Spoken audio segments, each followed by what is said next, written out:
Eu tenho vivido alguns desafios na minha vida depois de 32 anos que caminho com o Senhor. Volta e meia eu me encontro enfrentando grandes lutas com velhos inimigos, cujos quais eu já havia pensado ter vencido, pensamentos, vontades, desejos e situações que eu já achava estar totalmente apto a enfrentá-las, e elas têm retornado com forças descomunais, com pressões muito grandes. Não apenas sobre mim, sobre minha casa, sobre meu casamento, sobre meus filhos, sobre a igreja que eu pastoreio, sobre amigos. O mundo espiritual, ele é muito mais real do que possamos imaginar.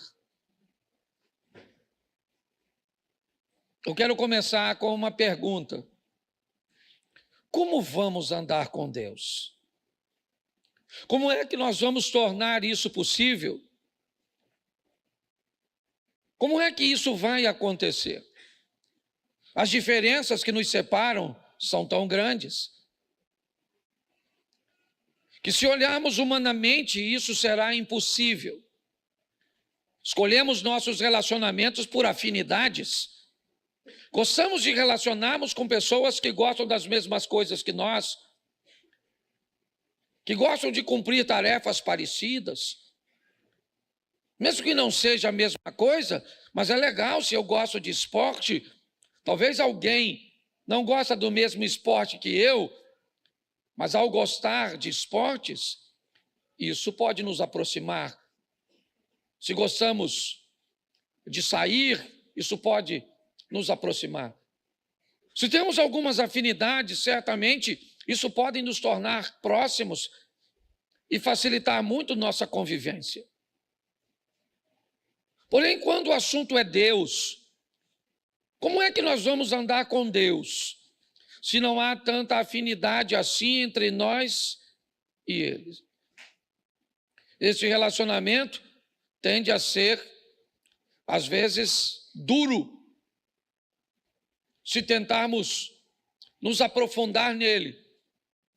Ou então, ele pode ser bem superficial, se não atentarmos para as mudanças que precisam acontecer para que isso funcione.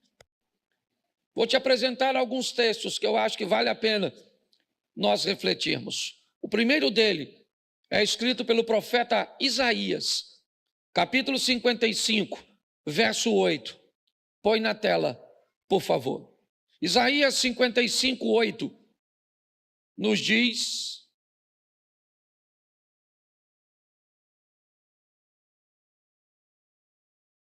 eu passei para aí.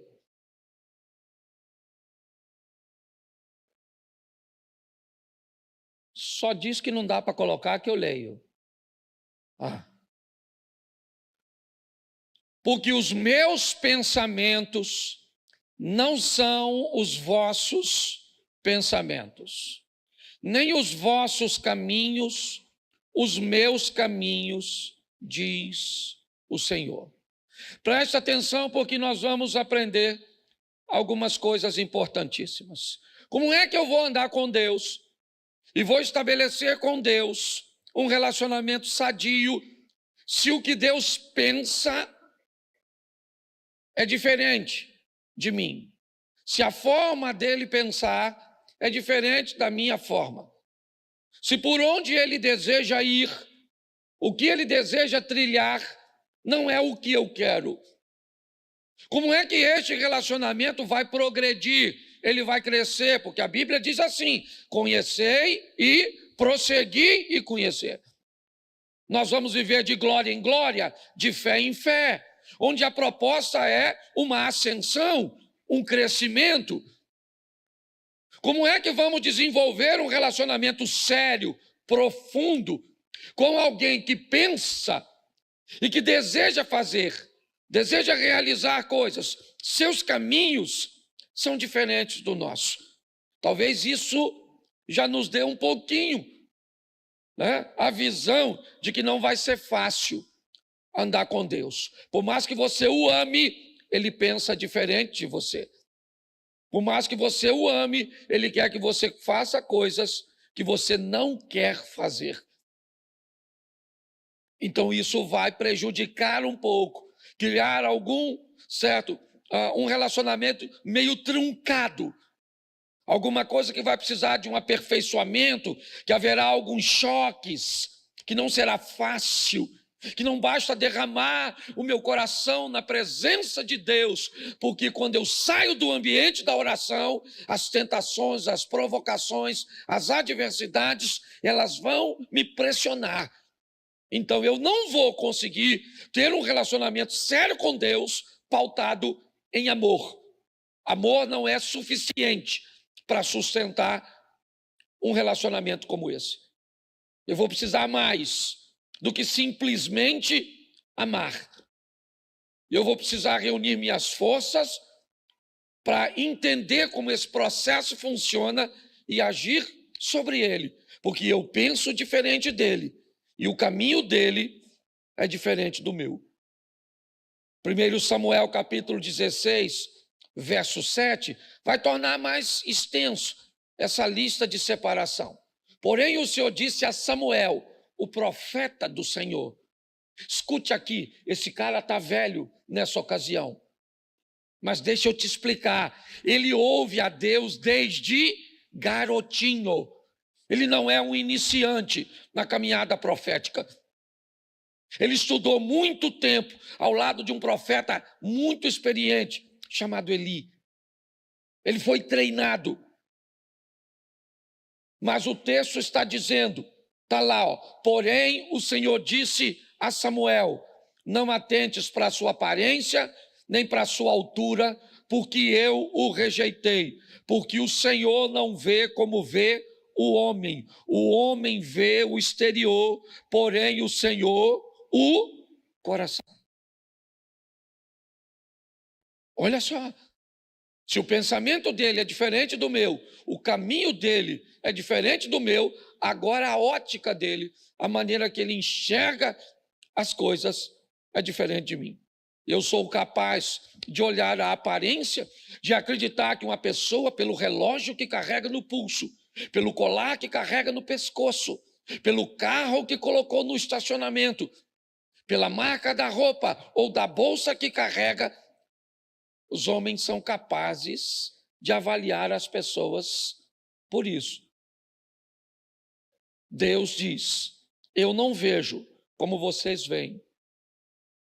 Então, como é que nós vamos caminhar para um relacionamento que vá além do culto, que vá além dessas 2 horas, né, por dia, ou 4 horas por semana, com Deus? Como é que eu vou fazer isso? Como é que eu vou caminhar para algo mais profundo? Tirar essa água do tornozelo e subir um pouco mais, certo? Trazendo profundidade neste relacionamento. Pode ter certeza que isso não será fácil. Está esperando um ambiente fácil para começar a orar? Não vai rolar. Está esperando um ambiente favorável para ler a Bíblia? Não vai aparecer. Você está esperando um momento propício que você queira jejuar? Não vai aparecer. Se você está esperando um ambiente propício e agradável para você fazer as coisas que vão te aproximar de Deus, prepare-se para se manter distante. Porque as coisas que precisamos fazer para estar mais próximos dele, nós não estamos desejosos de fazer. Mas pastor, então está certo. Como é que nós vamos andar juntos então? O Senhor já nos disse em 2 versículos que não há afinidade entre nós. Mas ainda assim, eu quero andar com ele, ele quer andar comigo, e eu estou interessado nisso. Então eu vou te dar mais 2 versículos. O primeiro, Ezequiel 33, 11. Põe aí. Diz-lhes: tão certo como eu vivo, diz o Senhor Deus, não tenho prazer na morte do perverso, mas em que o perverso se converta do seu caminho e viva. Convertei-vos dos vossos maus caminhos, porque haveis de morrer, ó casa de Israel. Preste atenção. Conversão. Se eu quero andar com Deus, eu vou precisar me converter. Eu vou precisar sofrer uma mudança. Convertei-vos dos seus maus caminhos. Não podia ser uma vez só? Para que duas? Para que inúmeras informações sobre isso? Não bastaria uma? Não. O processo, às vezes, é muito lento. Algumas pessoas podem estar mais atoladas, mais aprofundadas, num ambiente hostil, perverso, desafiador do que outras, traumatizadas, presas a consequências de seu passado. Eu não sei, mas você já deve ter ouvido a história de uma mulher que procura um médico dizendo que tem uma dor no corpo todo. Ela diz: toda parte do meu corpo dói, doutor. Ele disse: eu nunca vi uma doença como essa. Ele diz: todo lugar dói. Ela falou: dói tudo. Aí ele falou: então me mostra. Aí ela foi: dói aqui, dói aqui, dói aqui, dói aqui, dói aqui, dói aqui. E aí ele disse: eu já sei qual é o seu problema. Dedo quebrado. Seu dedo está quebrado. E aí, onde você encosta com o dedo, vai doer, querido. Muitas vezes, nós nos deparamos com dificuldades,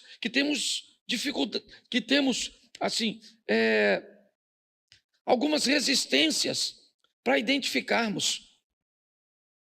A palavra conversão é uma palavra desafiadora, porque ela nos expõe a uma mudança que muitas vezes não estamos prontos para fazer.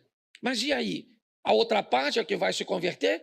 Só tem duas partes para que esse relacionamento se consolide. Uma sou eu, a outra é Deus. A palavra para que ele se consolide é conversão. Então, se eu não me converto, quem tem que se converter é Deus para se relacionar comigo? Então não vai ser fácil, não. Não pense que a maioria das pessoas que vivem uma vida sem vergonha, uma vida dupla, querem viver porque não querem, não.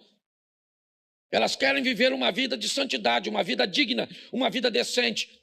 Sai de um culto desejoso de que durante essa semana seja uma semana de vitória, que ela não entre num site de pornografia, que ela não entre num ambiente de fofoca. Mas como ela vai fazer isso? Sozinha, ela não vai. As forças de oposição são muito maiores do que a dela. Para que ela consiga êxito nesse ambiente, ela vai precisar de uma companhia, ela vai precisar de um fortalecimento. E se ela não conseguir alcançar isso, se a força do mal convencê-la de que isso não é possível, não é viável, que ela não merece, você pode ter certeza que o que vai acontecer é ela ser envergonhada. Talvez não no ambiente humano, mas no ambiente espiritual. A conversão é algo que precisa fazer parte da nossa vida para que consigamos este relacionamento próximo, crescente e firme. E para isso, Ezequiel 36, 26, nos diz algo: dar-vos-ei coração, porei dentro de vós o espírito, tirarei de vós o coração e vos darei um coração. Preste atenção. Olha só. Eu estou pronto a querer me converter? Então tá bom. Então eu vou receber uma coisa, e não mais fora, mas agora dentro. Preste atenção, esse é um texto do Velho Testamento. Certo? Essa história de um espírito que vem para dentro é uma coisa bem do Novo Testamento. Então preste atenção, nós precisamos, para ter êxito, permitir que Deus entre. Eu não posso mais caminhar com Deus, simplesmente. Eu tenho que caminhar em Deus. Se eu quero vencer, não dá mais para um Deus que ande comigo. Eu preciso de um Deus que ande em mim. Um Deus que habite em mim. Certo? Que mora. Ah, pastor, mas o Novo Testamento já diz que Deus não habita em templo feito por mãos humanas. Ele pode até não habitar, mas frequenta. Então não vem com essa história, não. Certo?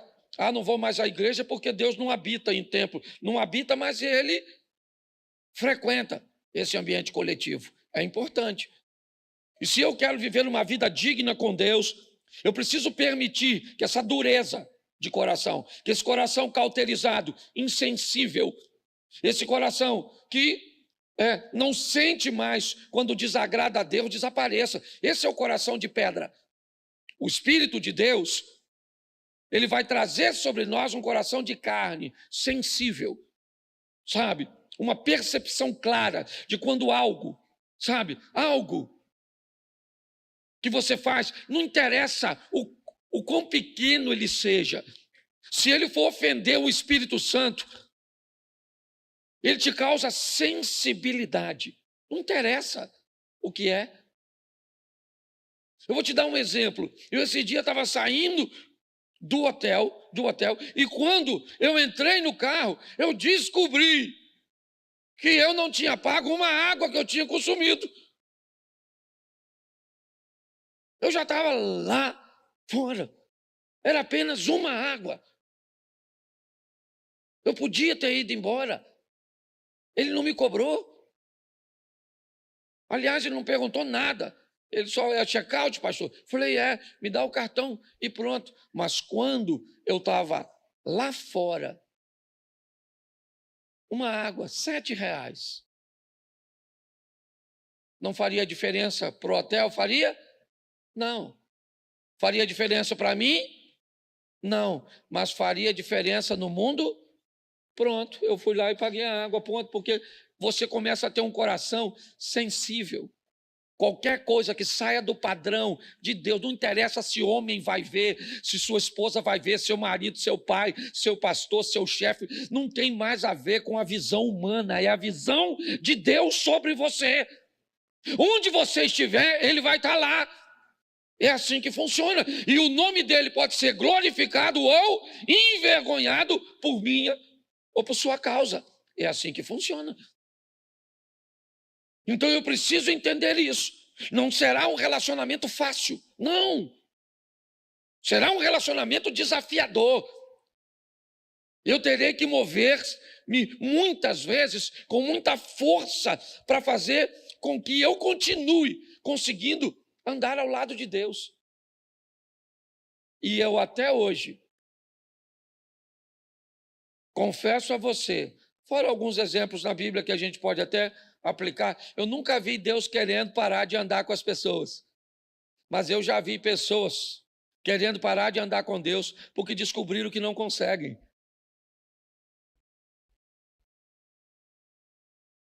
Ah, pastor, eu não consigo. Então, eu prefiro ter um coração de pedra. Porque com um coração de pedra eu nem sou capaz de sentir o que eu estou fazendo. Então, como é que eu posso viabilizar isso? Coloque na tela, por favor, Tiago 1,12.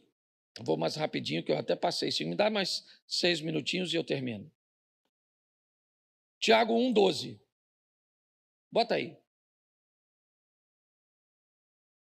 Bem-aventurado o homem que suporta com perseverança a provação, porque depois de ter sido aprovado, receberá a coroa da... Você tem uma outra tradução para botar para mim, irmão? Ela está muito fora. Tem ou não? Se não tem, eu leio a minha, para ganhar tempo. Bem-aventurado o homem que suporta a tentação, porque quando for provado, repita comigo, suporta a tentação. Isso. Porque quando for provado, porque quando for, suporta o quê? Porque quando for, então tentação é diferente de provação.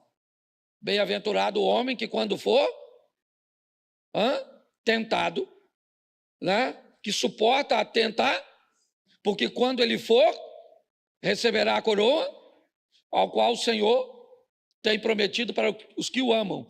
Agora, verso 13: ninguém sendo tentado, diga, de Deus sou, porque Deus não pode ser tentado pelo mal e a ninguém, mas cada um é tentado quando atraído e engodado por sua própria concupiscência. Depois, havendo a concupiscência concebido, dá luz ao pecado, e o pecado, sendo consumado, gera a morte. Preste atenção. Você quer se dar bem nesse relacionamento entre você e Deus?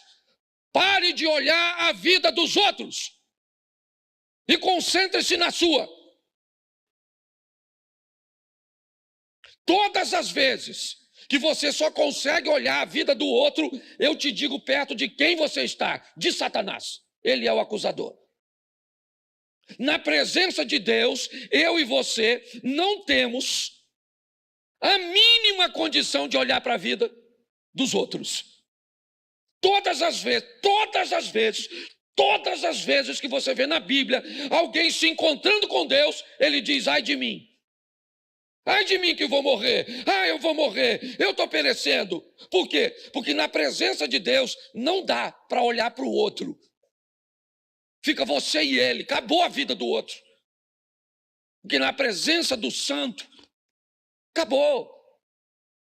No eterno não dá para olhar para a esposa, para o marido, para o vizinho, para o pastor, para o filho, para a sogra. Não dá. Na presença de Deus não sobra ninguém. É só você e ele.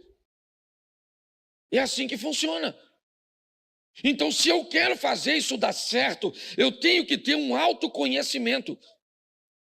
Entender que a tentação precede a provação. Todo homem vai ser tentado quando ele for atraído e engodado por sua própria concupiscência.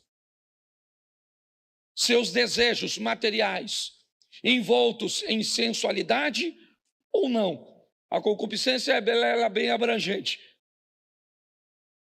Mas o que a Bíblia está dizendo é mais ou menos assim.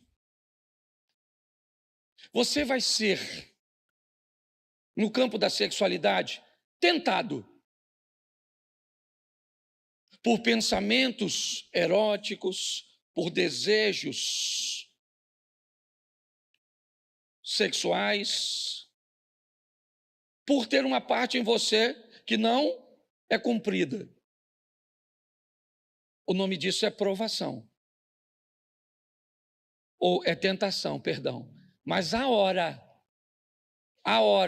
que aparecer alguém lhe dando condição de atender a demanda da tentação, você entrou na provação.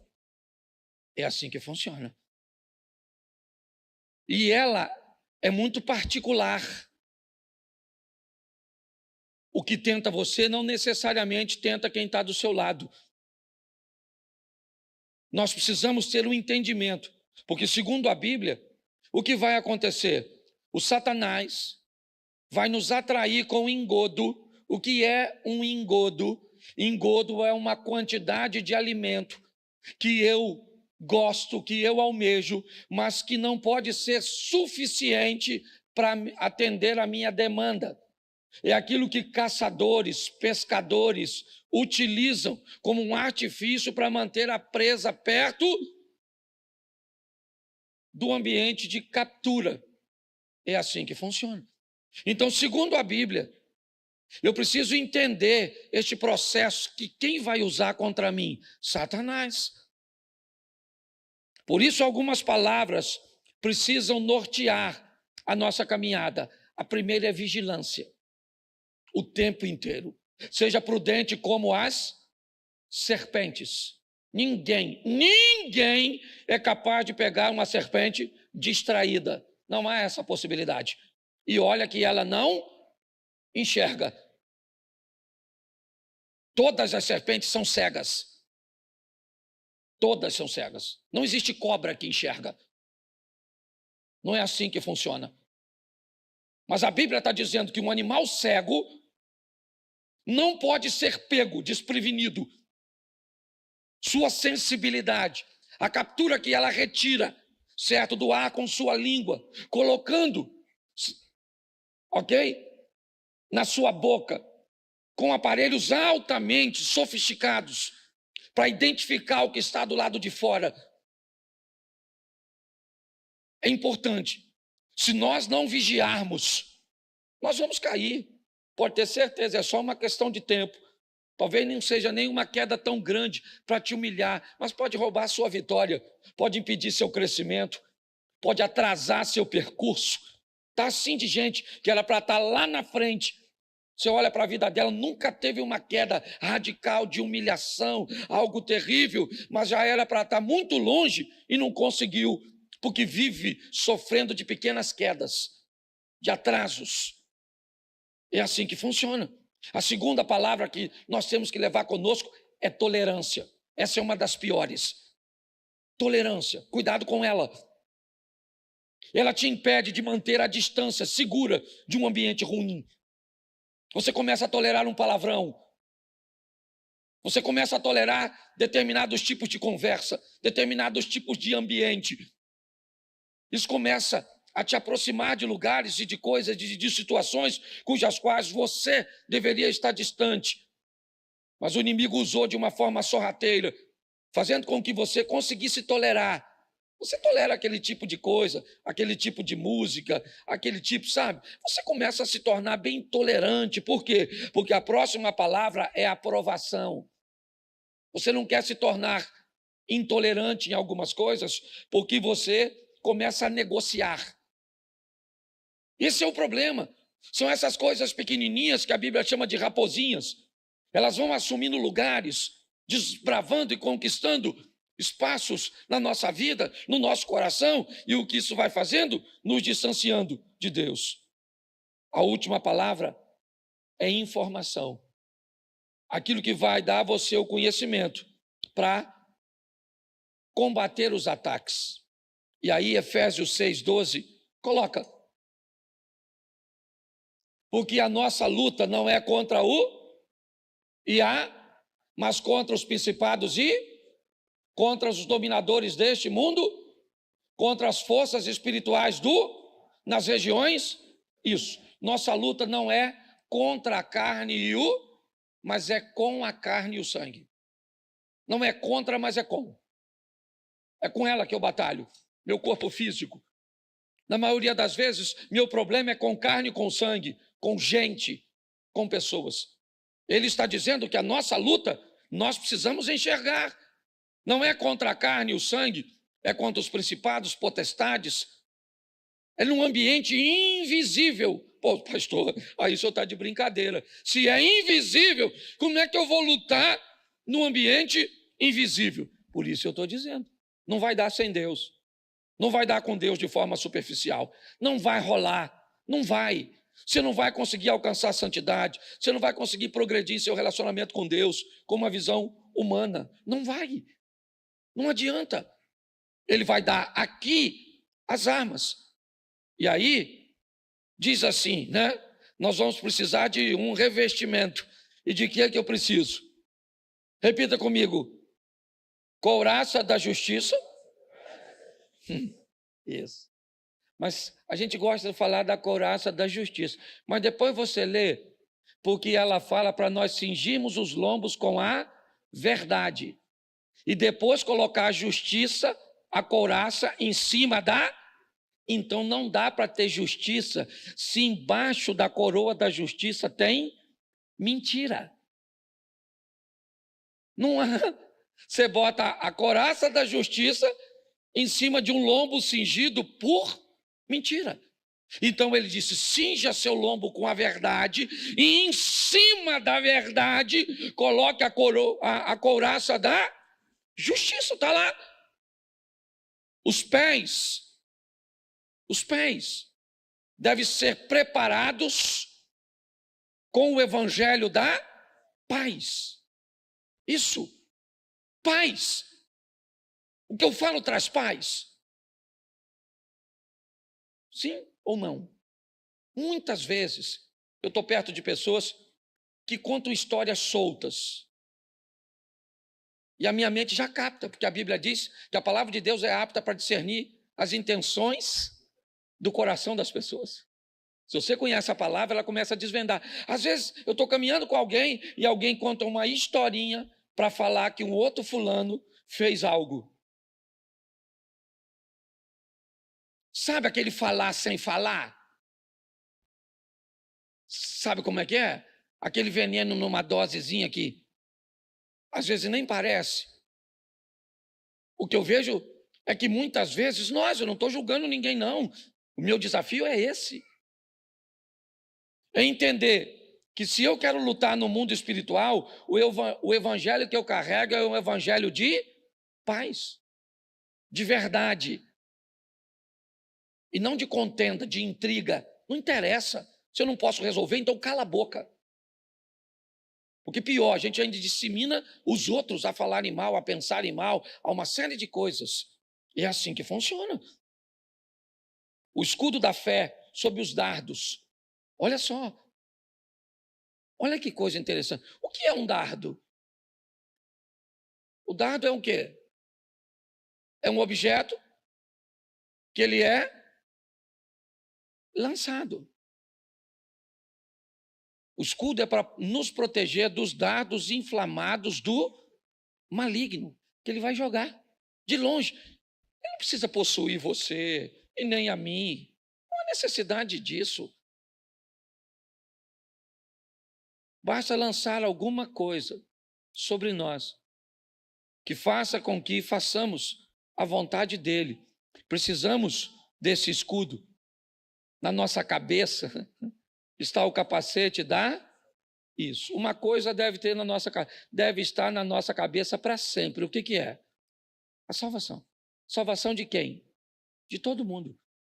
Se o que eu vou fazer não é para salvar pessoas, tem alguma coisa de errado. Se eu trabalho para Cristo, tudo o que eu faço é com o propósito de salvar pessoas e não de enfiá-las no inferno. É assim que funciona. A espada do Espírito, a palavra de Deus, termina no 18, dizendo: orando todo o tempo, com toda a oração e súplica no Espírito, e vigiando nisso com toda a súplica e perseverança dos santos. Não é mágica, irmãos. Não é mágica. É difícil pra caramba. Não é fácil. Se você esperar querer para viver, eu vou te dar uma notícia. Não vai. Não é para quem quer. Se relacionar com Deus não é para quem quer. Porque se fosse para quem quer, todos queriam. Quem não quer se relacionar com Deus? Eu só preciso encontrar um ambiente equilibrado, de autoconhecimento, onde eu consigo olhar para mim e ir eliminando as coisas, entender que o que o meu inimigo pode usar contra mim, porque é isso que ele vai usar contra você. É exatamente. Ele vai estudar você e vai descobrir como é que ele te faz ficar longe de Deus. Isso. É a história do filhinho pródigo. E eu termino aqui. Lembra a história do filho pródigo? Você lembra dela? Isso, está lá, Lucas 15. Onde o filho pródigo está? Na casa do... Enquanto ele está lá, qual o problema que ele tem? Nenhum. O pai tem um inimigo, sim ou não? O inimigo do pai quem é? Satanás. Mas como é que Satanás mexe no filho pródigo, se o filho pródigo está na presença do pai? Então o que ele faz? Eu vou tirar o filho da presença. Porque se eu tiro o filho da presença, eu tiro o filho do ambiente de proteger, e agora ele é um alvo fácil. Então, eu vou falar para vocês, não é fácil para você, nem para o pastor. Talvez seja para os outros. Para mim não é. A briga é feia. Eu não estou afim de orar. Eu não estou afim de ler a Bíblia. Eu vou ler, dá sono, dá preguiça. Ou as letrinhas embaralha. Você está afim de jejuar, dá uma fome desgraçada. Mas eu vou falar uma coisa para você. Nós vamos vencer. Certo? Pelo menos eu estou afim desse negócio aí. Eu vou vencendo, tem hora que eu dou uma voltinha assim, ó. Aí eu dou mais uma aceleradinha e vou. E estou há 32 anos. Lutando para ir. E já vi gente cair para caramba. Eu já tive umas escorregadinhas assim. Já escorregou, Abner? A Jacira aí de olho em tu, é ou não é? Mas é assim que funciona. Eu queria que você ficasse de pé e dissesse para quem está do seu lado, é difícil, mas é possível. É isso aí.